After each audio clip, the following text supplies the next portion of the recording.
د طبیعت شنه لمنه چې د ورښتونو د نشتون له امله د لمر تیزو وړانګو سوځولې. د میدان وردګ ولایت اوبو او انرژۍ ریاست مسؤلین وایي روان کال تر دا مهاله وچ او د ورښتونو له پلوه کمزوری بریښي.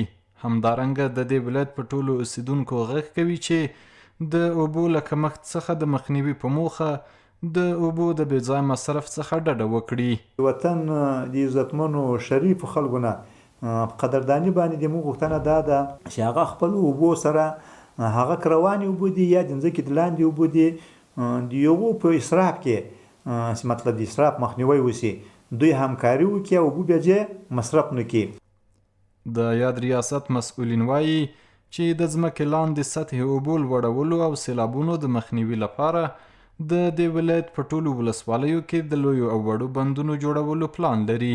اوبو د مهارولو او د اوبو مثلا د ځمکې د لاندې اوبه موږ نه ولاړې نه شي، زموږ وزارت شتاغي کوي، کوشش کوي چې واړو بندونه یا خپله د امارت بودیجه باندې یا د مؤسساتو بودیجو باندې واړو بندونه جوړ کړو. همدارنګه د لویو بندونو د وزارت لخوا پلانونه دي چې مثلا د اوبو د لویو بندو په واسطه باندې را مهار شي. نو په دې خاطر باندې میدان وردګ د ولایت د اوبو د انرژۍ ریاست لخوا څخه د میدان وردګ په ټولو ولسوالیو کې موږ د چک ډیمونو له خپاره سروېګانې کړي دي، د هغو ته ډیزاینونه کړي دي او د بودیجې په راتګ سره به انشاءالله موږ دا چک ډیمونه جوړوو.